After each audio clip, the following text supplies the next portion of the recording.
Si tu as des TOC, tu es au bon endroit, cette vidéo, elle est faite pour toi. Moi, j'ai vécu avec des troubles obsessionnels compulsifs pendant près de 25 ans et honnêtement, j'aurais profondément aimé que quelqu'un me dise ce que je vais te partager dans cette vidéo parce que ça m'aurait épargné honnêtement beaucoup de souffrance et ça m'aurait probablement bien aidé au quotidien. Le dernier des points va peut-être te surprendre un peu et j'ai hâte de savoir ce que tu en penses. Alors, la première chose que j'ai envie de te dire, c'est que tu n'es pas seul. Ça peut paraître un peu bateau et je ne sais pas comment tu le vis de ton côté, mais moi, à l'époque, j'avais l'impression d'être absolument seule, touchée par cette maladie. Je vais un peu parler comme une vieille, mais quand j'étais enfant et ado, il n'y avait pas Internet comme maintenant. J'avais pas accès à autant de ressources qu'aujourd'hui et honnêtement, personne n'en parlait. Les seules personnes avec qui je pouvais en parler librement, c'était, grosso modo, c'était mes psys.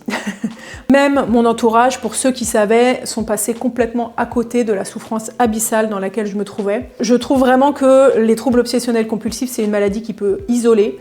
Déjà, on se sent incompris la plupart du temps, on se sent en décalage en permanence, on est à 1000 endroits dans sa tête à la fois. Et en plus, parfois, on a tendance à s'isoler volontairement, à faire ce qu'on appelle de l'évitement, pour ne pas être confronté à une situation qui va générer en nous pas mal d'anxiété. Donc j'ai envie de te rappeler que tu n'es pas seul, il y a des solutions qui existent, des plus traditionnelles évidemment, comme aller voir un psy, un psychiatre, un comportementaliste pour faire de la TCC, à des méthodes plus holistiques, plus corporelles, que moi je prône dans mes accompagnements et que je te partage sur cette chaîne. Ces techniques, elles ont vraiment bouleversé mon quotidien et elles m'ont énormément aidé à reprendre le contrôle sur ma santé mentale et à dépasser mes TOC, donc c'est pour ça que j'ai à cœur de te les partager. Et j'ai quand même envie de te rappeler aussi qu'il y a 3% des Français qui sont touchés par les TOC, ce qui n'est pas rien, il y en a probablement un peu plus en réalité, mais peut-être qu'ils ne se font pas diagnostiquer si ça reste gérable au quotidien. Et c'est la raison pour laquelle, entre autres, moi j'ai décidé de créer cette chaîne, c'est aussi pour créer du lien, pour qu'on en parle, pour que ce ne soit pas un sujet tabou et pour que tu te sentes moins seul. Ensuite, deuxième point que j'ai vraiment envie d'aborder, tu n'es pas tes pensées. Tes pensées ne te définissent pas et tes pensées ne sont pas la réalité. Tes pensées, c'est juste des pensées. Le problème quand on a des TOC, c'est qu'on prend ces pensées pour une vérité absolue. En vrai, on se prend pour Dieu, on finit par croire qu'on a même pouvoir de vie ou de mort sur les êtres qui nous entourent. Je me permets de te partager un exemple qui est personnel. Moi, à l'époque, si je ne marchais pas à tel ou tel endroit ou si je ne répétais pas certaines phrases dans ma tête, ma mère allait mourir dans un accident de voiture et j'avais des flashs, des pubs pour la sécurité routière que tu connais peut-être, même sûrement si tu as grandi dans les années 90. Et honnêtement, c'est une responsabilité qui est absolument gigantesque. Donc quand on a des TOC, on expérimente le syndrome de la pensée magique, c'est-à-dire qu'on pense que notre pensée, elle a un impact absolument direct sur la vie des êtres qui nous entourent. En réalité, c'est même pas la pensée négative le vrai problème, c'est plutôt l'importance qu'on va lui donner derrière. Donc c'est pas parce qu'une pensée négative et envahissante te traverse l'esprit qu'elle a plus de chances de se matérialiser que n'importe quelle autre de tes pensées.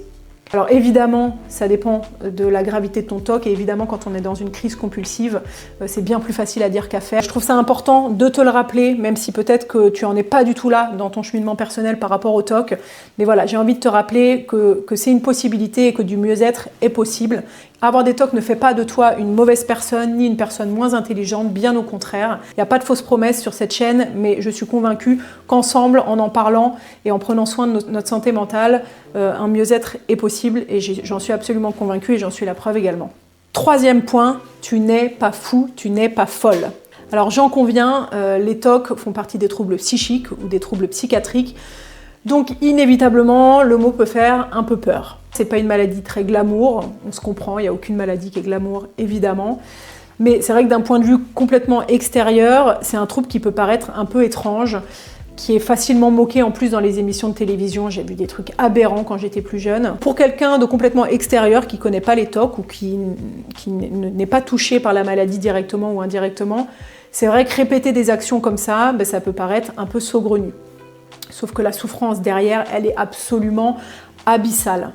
Le TOC, il est là pour t'aider à t'apaiser sur le court terme, mais l'anxiété qui est cachée derrière, elle est absolument extrême. En réalité, c'est un mécanisme de protection et évidemment, ça n'a rien à voir avec la folie. Du coup, j'en viens à mon quatrième point et je ne sais pas trop ce que tu vas en penser, j'ai hâte que tu me dises. Les TOC ne sont pas ton ennemi. Alors, je sais que tu vas peut-être bondir en entendant ça, si tu te sens complètement prisonnier ou prisonnière depuis des années et que tu en souffres énormément, mais j'ai envie de t'expliquer pourquoi je te dis ça. Moi, j'aurais aimé comprendre ça plus rapidement et je pense que j'aurais gagné pas mal de temps également si j'avais pris conscience de ça plus jeune. Honnêtement, j'ai vu mes TOC comme l'ennemi numéro 1 à abattre pendant des années, pour des raisons évidentes que tu dois connaître probablement. Ils m'empêchaient de vivre pleinement, ils pompaient toute mon énergie, je pouvais dormir 12 heures par nuit et être absolument épuisée. J'ai pris des antidépresseurs pendant 10 ans. Je me privais de soirées pour éviter d'être confrontée à des situations angoissantes et j'en passe, j'en ai des dizaines, des exemples comme ça. Et en fait, quand j'ai été à la racine de mes traumatismes, j'ai compris qu'en fait, ils étaient là pour me protéger. Mon cerveau a développé ce trouble comme un mécanisme de survie face à une anxiété que j'étais absolument pas en mesure de gérer à l'époque. Alors évidemment, je connais pas ton parcours, je connais pas tes blessures et on peut pas caler mon histoire sur la tienne, je me permettrai jamais de faire ça. Je ne peux pas savoir ce qui est vrai pour toi. Par contre, ce que je peux te dire, c'est que si ton cerveau a développé ce trouble, il a sans doute une bonne raison de l'avoir fait.